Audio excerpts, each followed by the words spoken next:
जी, स्वागत है आर्या न्यूज पर। क्या कहेंगे, सीधे तौर पर उद्धव ठाकरे ने कहा है कि भारत में पीओके होना पीएम मोदी की नाकामी है।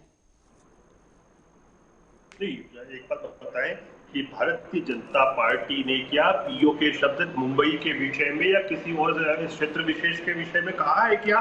नहीं कहा है। तो आप ये बताएं कि एक एक्ट्रेस के ऊपर अपने जो वार्षिक उद्बोधन में महाराष्ट्र के सीएम यदि इस प्रकार की टिप्पणी करते हैं तो कितने नीचे जाकर टिप्पणी हो रही है। क्या किसी भी मुख्यमंत्री को सूट करती है इस प्रकार की टिप्पणी करना? नहीं करना चाहिए। वो उस एक्ट्रेस ने, उस बच्ची ने जो टिप्पणी की वह आपके बेटे की उम्र की है। आप क्यों अपने आप को बच्चों से लड़ने के चक्कर में पड़ रहे हो? बीजेपी का नाम ले रहे हैं। बीजेपी ने तो कहीं कुछ नहीं कहा है। लेकिन उन्होंने सीधे तौर पर कहा, कंगना रनौत ने यह कहा था कि जिस तरीके के वहां पर माहौल है वो पीओके है। अब उन्होंने पलटवार कर दिया, उन्होंने कहा कि ठीक है, अगर पीओके है तो फिर ये पीएम मोदी की नाकामी है। अब बड़ा सवाल ये है कि पीओके जिस तरीके से सत्ता की वहां पर बात की जा रही थी, तो उस वक्त तो गठबंधन में महाराष्ट्र के साथ, महाराष्ट्र में जब बीजेपी की सरकार थी तो वो भी बैठे हुए थे।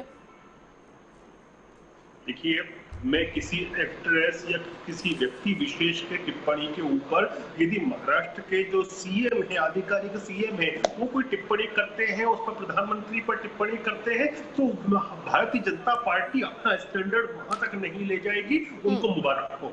नहीं, लेकिन सीधे तौर पर ये उनका कहना है ना कि अब बिहार में कोरोना की वैक्सीन जो फ्री में दी जा रही है, तो महाराष्ट्र की जनता को क्यों नहीं? महाराष्ट्र की जनता क्या पाकिस्तान या बांग्लादेश में आती है क्या? देखिए, सवाल ये जो एक बाद में पाकिस्तान और बांग्लादेश शब्द का प्रयोग किया, उससे मुझे आपत्ति है। अन्यथा ये प्रश्न उनका गलत नहीं है, हम उत्तर देंगे। बिहार की यदि आप पर कैपिटा इनकम को कैलकुलेट करेंगे मुंबई की टर्म्स में, तो मुंबई के मुकाबले वो 1/8 भी नहीं आती है। और यदि महाराष्ट्र विशेष से आप कंपेयर करेंगे तो लगभग क्या यहाँ पर सियासत की जा रही है कोरोना वैक्सीन को लेकर के भी? क्योंकि अगर आंकड़ों पर गौर करें तो सबसे ज्यादा 16 से 17 लाख के आसपास जो है वो महाराष्ट्र में कोरोना संक्रमितों की संख्या बताई जा रही है। यानी सबसे ज्यादा जो संक्रमितों की संख्या वो महाराष्ट्र में है। और फिर फ्री कोरोना वैक्सीन बिहार में दी जा रही है जनता को, क्योंकि वहां पर चुनाव है। तो उद्धव ठाकरे को देने से कौन रोक रहा है?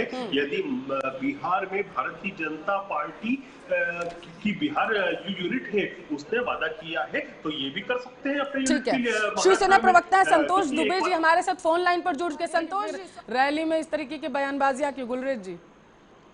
पल्लवी, देखिए, दो चीजें हैं। एक तो भारत के संविधान के हिसाब से 3 सूचियां होती हैं। एक होती है स्टेट लिस्ट, दूसरी होती है सेंट्रल लिस्ट, तीसरी होती है कॉन्करेंट लिस्ट। अब जहां तक हेल्थ का विषय है, हेल्थ का विषय न सेंट्रल लिस्ट में आता है न कॉन्करेंट में आता है, या हेल्थ लिस्ट में, ये आता है स्टेट लिस्ट में।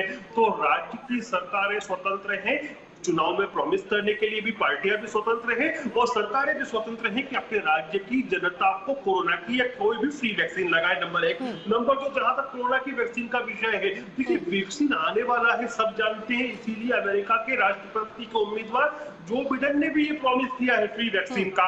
तो जब भारतीय जनता पार्टी की बिहार यूनिट ने प्रॉमिस किया है तो उसने बिहार विशेष के लिए किया है। जिसने रोका है उद्धव ठाकरे को प्रॉमिस करने से, उनको प्रॉमिस की भी जरूरत नहीं है। देखिए, बीजेपी की बिहार यूनिट तो आगामी सरकार के लिए बात कर रही है। आप तो भी सरकार में आप प्रॉमिस करते हैं।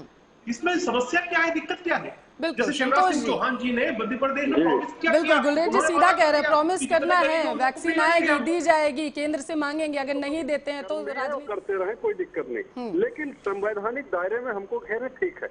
लगातार अनर्गल प्रलाप, मुंबई पुलिस पे जो है आरोप, उसके बाद मुंबई को पीओके जैसे कहलाना, ये सब कहाँ की जो है भाषा, वो कहाँ की? गुलेर जी, बेवजह घेरने की कोशिश कर रहे हैं आप उद्धव ठाकरे को। मेरे काबिल दोस्त से मैं यह पूछना चाहता हूं, एक इंसिडेंस बता दे, एक इंस्टेंस बता दे जब भारतीय जनता पार्टी ने मुंबई को पीओके कहा हो। आप बताएं ना, कब कहा बीजेपी ने? संतोष जी, जवाब